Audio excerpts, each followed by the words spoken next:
পিতামাতার কাছে ভালো হওয়ার একটা বড় মাধ্যম হচ্ছে ব্যবহার এবং টাকা। এটা একটা দিক যে পিতামাতাকে যদি আপনি টাকা না দিতে পারেন তো পিতামাতা আপনাকে ভালোবাসবে না, এ কথাও সত্য, তাই না শেখ?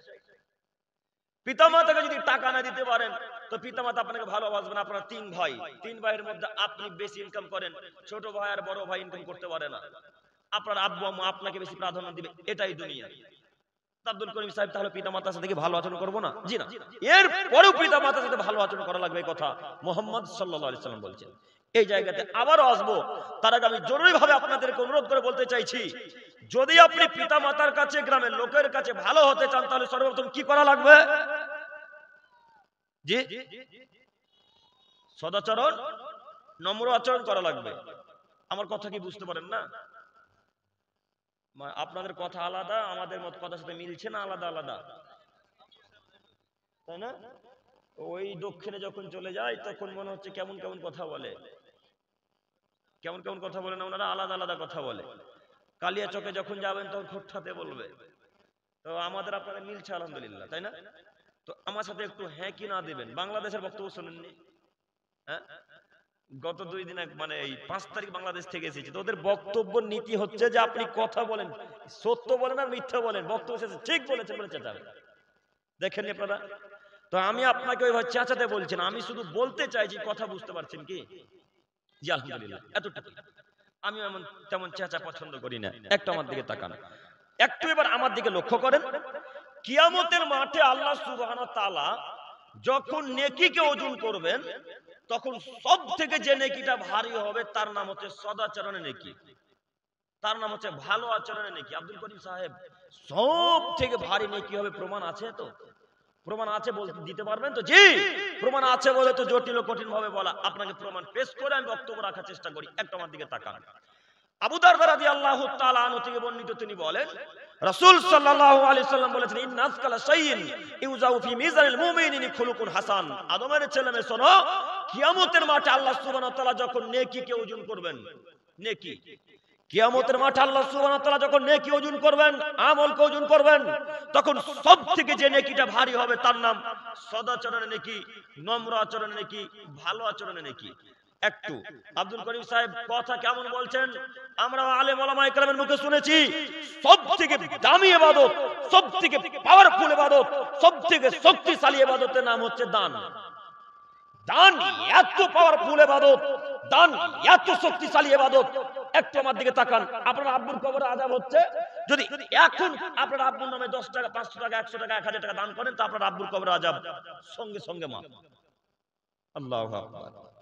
দান এত ক্ষমতা রাখে, দান এত শক্তি রাখে।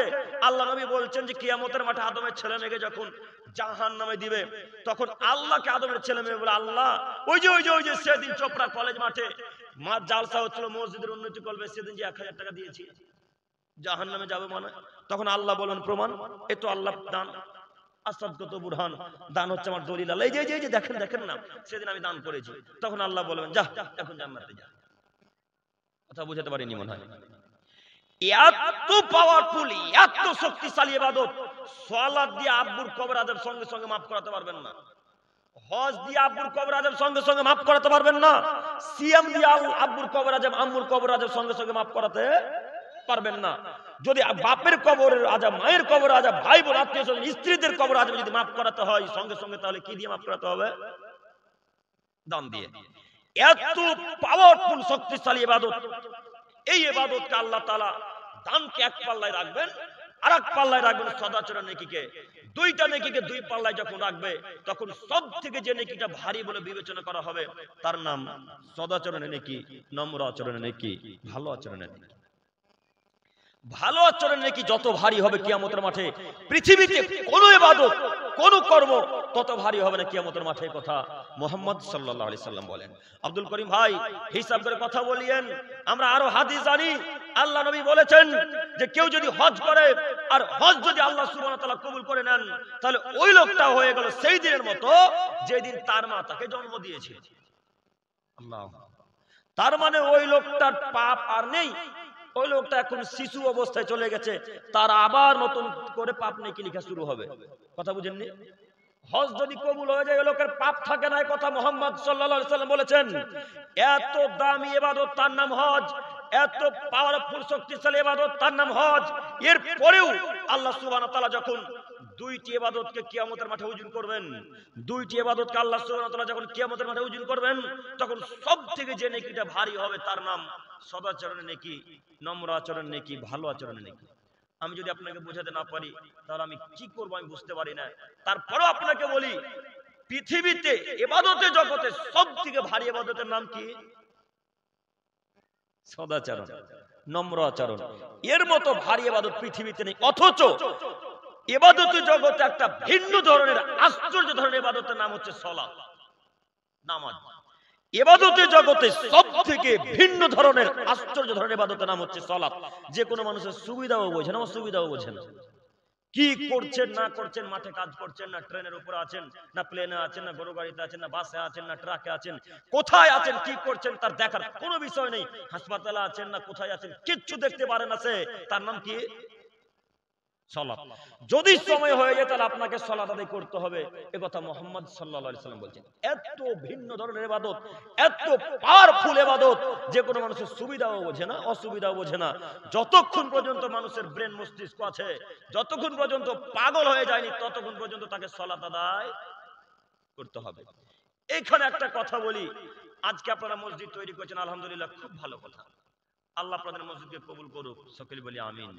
সম্মানিত মুরব্বী সাহেব, সম্মানিত তিনি ভাই, এখানে অনেক কাপুরুষ বসে আছে যারা এখন পর্যন্ত সালাত আদায় করে নাই, মনে হয় কথা ভুল হয়ে গেল। হ্যাঁ, কত মানুষ এখানে এখন পর্যন্ত বসে আছে যারা সালাত আদায় করে না। এবার আপনাকে বলি যে আল্লাহর নবী বলছেন পৃথিবীতে যেখানে যারা মুসলিম হিসেবে বসবাস করছে তাদেরকে যে কোনো মূল্যে 5 ওয়াক্ত সালাত আদায় করতে হবে, যতক্ষণ পর্যন্ত ব্রেন ঠিক আছে, যতক্ষণ পর্যন্ত মস্তিষ্ক ঠিক আছে, তার মানে পাগল হয়ে যায়নি। সালাত কাদের লাগে না বলেন তো দেখি একবার, কথা মানে বুঝতে পারেন না। সালাত কাদের লাগে না? পাগলদের সালাত লাগে? পাগলদের সালাত লাগে না।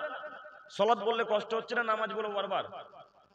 পাগলদের নামাজ লাগে না, হিন্দুদের নামাজ লাগে না, খ্রিস্টানদের নামাজ লাগে না, ইহুদিদের নামাজ লাগে না, সাঁওতালদের নামাজ লাগে না, বৌদ্ধদের নামাজ লাগে না। এবার আমি আপনাকে বলি, এই চোপড়া কলেজ পাড়াতে যারা মুসলমান হিসেবে বসবাস করছে এখন পর্যন্ত যারা সালাত আদায় করে না, এরা কি তাহলে হিন্দুদের চাইতো খারাপ? এরা কি তাহলে খ্রিস্টানদের চাইতো খারাপ? এরা কি বেধর্মীদের চাইতো খারাপ? এরা কি সাঁওতালদের চাইতো খারাপ? এই চোপড়া কলেজ গ্রামের মানুষকে বলে যাচ্ছি, এই চোপড়ার কলেজ পাড়ার মানুষকে বলে যাচ্ছি, এই আদমের ছেলেমেয়েরা আপনারা শুনুন, যদি মুসলমান হিসেবে পরিচয় দিতে হয়, যদি এই পৃথিবীতে এই চোপড়াতে উত্তর দিনাজপুরে যদি থাকতেই হয় মুসলমানের পরিচয় দিয়ে, তাহলে যে কোনো মূল্যে 5 ওয়াক্ত সালাত আদায় করতে হবে। যদি 5 ওয়াক্ত সালাত আদায় না করেন তাহলে আজকে থেকে নাম রাখবেন অমির বাস্কি। অমির বাস্কি সাঁওতালদের নাম। যদি আজকে থেকে 5 ওয়াক্ত সালাত আদায় না করতে পারেন তাহলে নাম রাখবেন কৃষ্ণ। কৃষ্ণ হিন্দুদের নাম। আজকে থেকে যদি সালাত আদায় করতে না পারেন তাহলে নাম রাখবেন জন আব্রাহাম, খ্রিস্টানদের নাম। আরো অনেক ইত্যাদি ইত্যাদি হিন্দু, খ্রিস্টান, বৌদ্ধ, সাঁওতালদের নাম আছে, এই সব নাম রাখেন। আপনি যদি মুসলমানের বাচ্চা মুসলমান পরিচয় দেন তাহলে আপনাকে সালাত আদায় করতেই হবে, যে কোনো মূল্যে নামাজ পড়তে হবে। আপনি মুসলমান পরিবারে জন্মগ্রহণ করেছেন, নামাজ পড়বেন না মানে? আপনি 5 ওয়াক্ত সালাত আদায় করবেন না মানে? কি দেখাতে চাচ্ছেন নিজেকে? আপনাকে বলে যাচ্ছি, আজকে এই চোপড়াতে বলে দেন যে আমার নাম কৃষ্ণ, আমার নাম জন আব্রাহাম, আমার নাম অমির বাস্কি, আমার নাম তুমুক, আমি মুসলমানের বাচ্চা নই। আজকে চোপড়ার কোন একটা মানুষ যদি বলে দেয় তাহলে ইসলামপুরে কোনোদিনও এই উত্তর দিনাজপুরে কখনো সালাতের ব্যাপারে বক্তব্য রাখবো না ইনশাআল্লাহ, ইনশাআল্লাহ। আর আজকের পর থেকে যদি আবারও বলেন আমার নাম আব্দুর রহমান, আমার নাম আব্দুল করিম, আমার নাম আব্দুল সাত্তার, আমার আব্বু নাম আব্দুর রহমান, এইভাবে যদি কথা বলেন তাহলে আমি আপনাকে কিয়ামত পর্যন্ত সালাতের ব্যাপারে বক্তব্য রাখার অধিকার রাখি। কেন সালাত আদায় করবেন না? আপনাকে শতদিন বলেছি, গোশত খাওয়ার জন্য শুধু মুসলমানের পরিচয় দেওয়ার কি দরকার আছে? আপনাদের কত নেতা হিন্দু আছে তারা রাতের বেলায় গোশত খায় জানেন না আপনি? কত হিন্দু নেতারা আছে যারা গরুর মাংস খায় আপনি জানেন না? বেটা দিনের বেলায় গরুর বিরোধিতা করে, রাতের বেলায় গরুর মাংস দিয়ে নিজে রান্না করে ভাত খায়। বেটা এরকম তো নেতা আমাদের দেশে। তারা হিন্দু হয়ে মাংস খায়, আপনি খাবেন না মানে? আপনিও খান, কেন মুসলমানের পরিচয় দেন? আপনাকে বলিনি যদি সালাত আদায় করেন তাহলে বলবেন মুসলিম, যদি সালাত আদায় না করেন মুসলিম বলবেন না, এটা আপনি অধিকার রাখেন না? কেন আপনি সালাত না আদায় করে মুসলমান দাবি করেন? কেন সালাত আদায় না করে মুসলমান দাবি করেন? যাই হোক, আমি এদিকে যাচ্ছি না। আমি বলতে চাচ্ছিলাম যে এত ভিন্ন ধরনের ইবাদত, সালাত আদায় না করলে মানুষ বড় পাপী হয়, সালাত আদায় করলে মানুষ বড় নেকির অধিকার হয়। এত ভিন্ন ধরনের ইবাদত, এর পরেও আল্লাহ নবী সাল্লাল্লাহু আলাইহি সাল্লাম বলছেন, যখন দুইটা নেকিকে কিয়ামতের মাঠে ওজন করা হবে, যখন দুইটা নেকিকে কিয়ামতের মাঠে ওজন করা হবে, তখন সবথেকে যে নেকিটা ভারী বলে বিবেচনা করা হবে তার নাম সদাচরণের নেকি, নম্র আচরণের নেকি। আমি কি আপনাদেরকে বোঝাতে পারলাম ভালো আচরণের নেকি কত ভারী? সালাতের চাইতেও বেশি ভারী, হজের চাইতেও বেশি ভারী, দান খায়রাতের চাইতেও বেশি ভারী।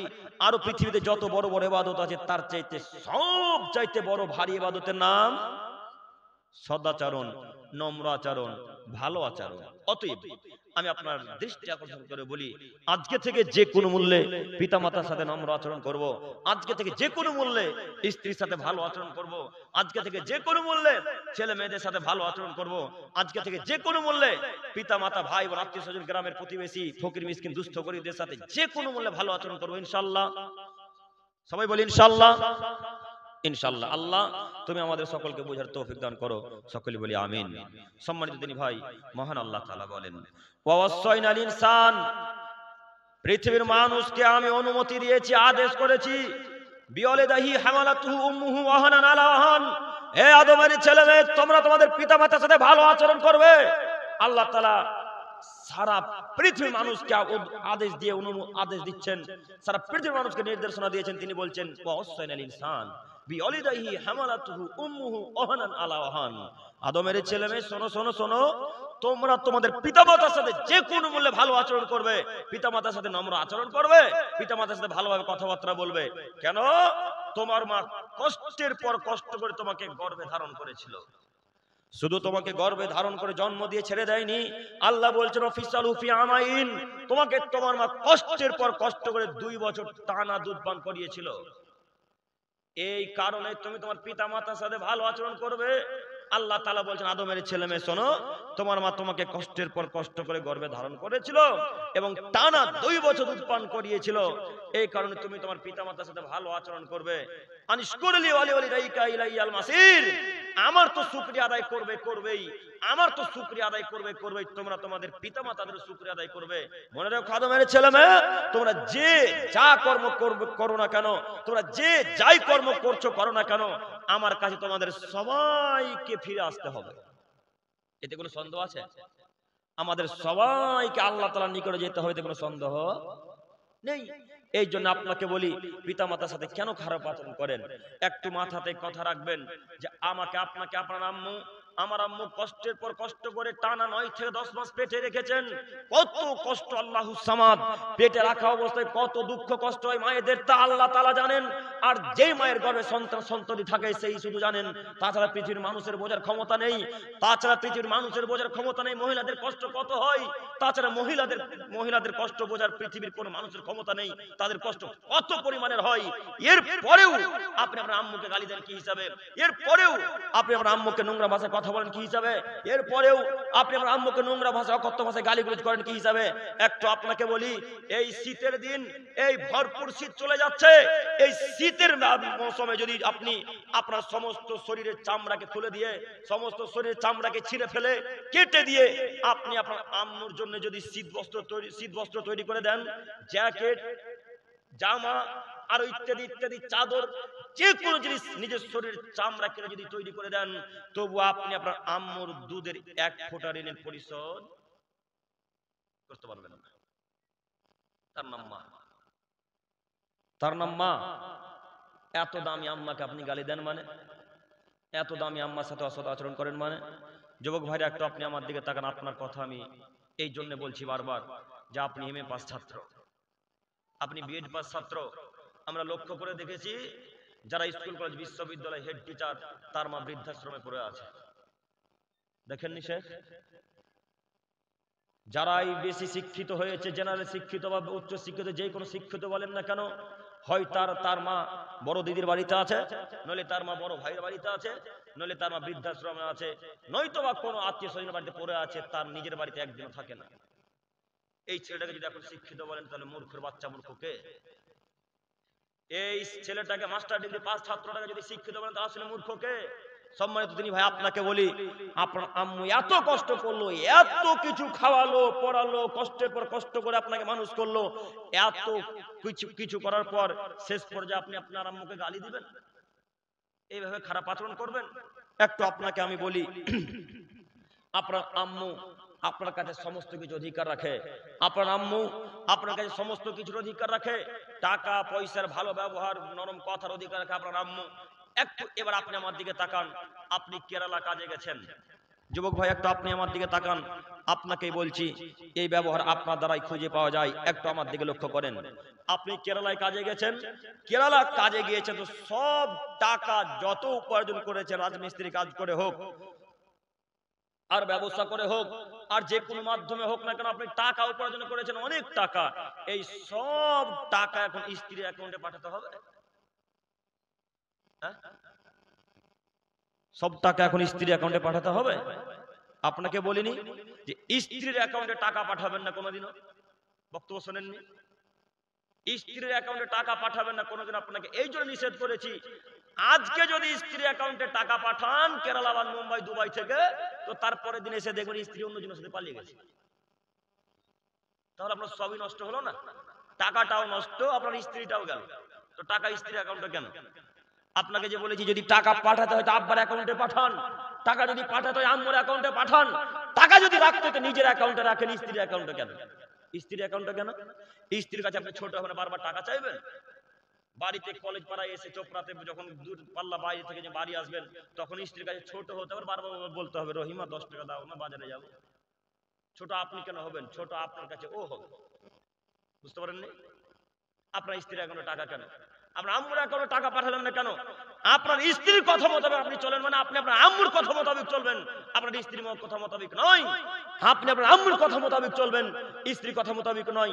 আপনাকে আমি কি দিয়ে বুঝাই আম্মুর ক্ষমতা কত? আপনাকে আমি কি দিয়ে বুঝাই আম্মুর মর্যাদা কত? আপনাকে আমি কি দিয়ে বুঝাই আম্মুর সম্মান কত? দেখবেন একটু আম্মুর সম্মান, দেখবেন একটু মায়ের সম্মান, একটু দেখেন। আল্লাহ তাআলা বলছেন, ও আবুদুল্লাহ, পৃথিবীর মানুষ তোমরা আমার ইবাদত করবে, ওয়ালা তুশরিকু বিহি শাইয়্যা, তোমরা আমার ইবাদতের সাথে কোনো মানুষকে, কোনো জিনিসকে আমার সাথে শরীক স্থাপন করবে না। আল্লাহ বলছেন আদমের ছেলে মেয়ে,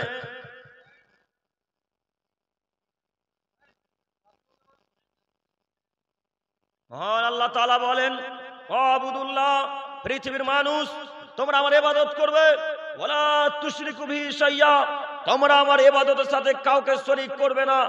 এই কথা আল্লাহ বললেন। একটু আমার দিকে তাকান, আব্বু আম্মুর সম্মান দেখাচ্ছি আপনাকে, আব্বু আম্মুর মর্যাদা দেখাচ্ছি, আব্বু আম্মুর সম্মান দেখাচ্ছি আপনাকে। আমি সম্মান দেখা থেকে আয়াত পেশ করেছি, একটু আমার দিকে তাকান। আল্লাহ বলছেন আদমের ছেলে মেয়ে আমার ইবাদত করবে, ওয়ালা তুশরিকু বিহি শাইয়্যা, আমার ইবাদতে কাউকে শরীক স্থাপন করবে না। এই কথা বলে আল্লাহ চুপ করলেন। এই কথা বলার পর কত কথা ছিল আল্লাহর, এই কথা বলার পর কত আল্লাহর কথা ছিল। আল্লাহ সব কথাকে ডান দিকে রেখে দিলেন। আল্লাহ সব কথাকে ডান দিকে রেখে দিয়ে আল্লাহ তাআলা এই পরের অংশে পিতামাতাকে নিয়ে বলছেন, ওয়াবিল ওয়ালিদাইনি ইহসানা, আদমের ছেলে মেয়ে আমার ইবাদত করার পরে পরে তোমরা তোমাদের পিতামাতার সাথে ভালো আচরণ করবে। বলতে পারেন পিতামাতার সম্মান কত? বলতে পারেন পিতামাতার মর্যাদা কত? পিতামাতার কত মর্যাদা হলে আল্লাহ নিজের ইবাদতের পরে পরে পিতামাতাকে বসিয়ে দিতে পারেন? আল্লাহ আব্বু আম্মুর মর্যাদা কত বেশি হলে, পিতামাতার কত মর্যাদা হলে নিজের জায়গার পরে পরেই পিতামাতার ইবাদত, পিতামাতার সাথে সদাচরণের কথা, পিতামাতার সাথে নম্র আচরণের কথা বলতে পারেন আল্লাহ? আপনাকে আমি বোঝাতে চাইছি আল্লাহর কত কথা ছিল এখানে, আল্লাহর অনেক কথা বলার ছিল। সব কথাগুলোকে ডান দিকে রেখে দিয়ে আল্লাহ তাআলা আমাদেরকে বলছেন আদমের ছেলে মেয়ে আমার ইবাদত করো, ইবাদত করার পর শিরক করবে না, শিরক করবে না, তারপরে তোমরা তোমাদের পিতামাতার সাথে ভালো আচরণ করবে। মর্যাদাটা বুঝতে পারলেন কি? কত মর্যাদা আল্লাহ তাআলা দিয়েছেন, মান মর্যাদা আল্লাহ সুবহানাহু ওয়া তাআলা দিয়েছেন। এত মান মর্যাদার অধিকারী তারা হলেন পিতামাতা, এত সম্মানের অধিকারী তার নাম পিতামাতা, এত সম্মানের অধিকারী তার নাম আব্বু, তার নাম আম্মু। এই জন্য আপনাকে আমি প্রায় দিন আলোচনাতে মাঝে মাঝে বলে থাকি যে আপনি সবকিছু ছেড়ে দেন, পিতামাতাকে ছাড়িয়েন না। সবকিছু ছেড়ে দেন, পিতা মাতাকে ছাড়বেন না। পিতা মাতা জান্নাত লাভের বড় একটা মাধ্যম। সম্মানিত দিনী ভাই, আপনাদেরকে আমি বোঝাতে পারছি কিনা আমি বলতে পারি না, কিন্তু আমি আপনাকে বারবার আমি আমার টুটা ফাটা বিদ্যায় বলতে চাইছি যে পিতামাতার মান মর্যাদা যদি রক্ষা করতে পারেন, পিতামাতার সাথে যদি ভালো আচরণ করতে পারেন, তো জান্নাত হবে ইনশাআল্লাহ, ইনশাআল্লাহ। আবার আমি আপনাকে বলি, পিতামাতার সাথে ভালো আচরণ করুন। এবার আমি এর পরের অংশে চলে এলাম। আল্লাহ তাআলা বলছেন, পৃথিবীর মানুষ শোনো, পিতামাতার সাথে ভালো আচরণ করবে এবং আমার শুকরিয়া আদায় করবে। আমার শুকরিয়া আদায় করার পর তোমরা তোমার পিতামাতার শুকরিয়া আদায় করবে। পিতামাতার শুকরিয়া কিভাবে আদায় করবেন? পিতামাতার শুকরিয়া আদায় মানে পিতামাতার সাথে নম্র আচরণ করবেন, সবসময় মান সম্মানে কথা বলবেন, এটা। আর আল্লাহর শুকরিয়া আদায় কিভাবে করবেন? যে কোনো অবস্থায় আপনি আল্লাহর শুকরিয়া আদায় করবেন, যে কোনো অবস্থায়, যে কোনো অবস্থায়। অবস্থা খারাপ থাকলো আলহামদুলিল্লাহ, অবস্থা ভালো থাকলো আলহামদুলিল্লাহ। একটু আপনাকে দেখাই, মহান আল্লাহ তাআলা বলেন, ইয়া আইয়ুহাল্লাযীনা আমানু, হে ঈমানদারগণ, ইয়া আইয়ুহাল্লাযীনা আমানু, হে পৃথিবীর ঈমানদার মানব সম্প্রদায়, তোমরা যারা আল্লাহকে বিশ্বাস করো, তোমরা যারা পরকালকে বিশ্বাস করো, তোমরা আমার ইবাদত করবে, আমার ইবাদত করবে। ইউ কুনতুম মুমিনিন, যদি তোমরা মুমিন হও তাহলে তোমরা আমার শুকরিয়া আদায় করবে।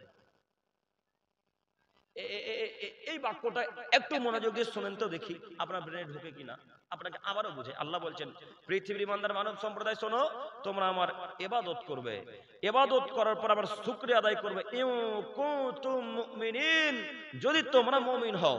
তার মানে এই আয়াতের অংশের বিবরণ দ্বারা বোঝা যাচ্ছে যে যারা মুমিন তারাই শুধু আল্লাহর শুকরিয়া আদায় করে, যারা মুমিন নয় তারা আল্লাহর শুকরিয়া আদায় করে না। প্রমাণ আপনাকে বাস্তবে প্রমাণ দেখাই আমি, নইলে আপনি বিশ্বাস করবেন না। আদমের ছেলে মেয়ে প্রমাণ ছাড়া বিশ্বাস করে না, তারপরে এটা আহলে হাদিস এলাকা, তাই না? তারপরে এটা আহলে হাদিস এলাকা। আমরা তো দেওবন্দি না যে বিনা প্রমাণে বিশ্বাস করব। কথা ঠিক কিনা? কথা বুঝতে পারছেন?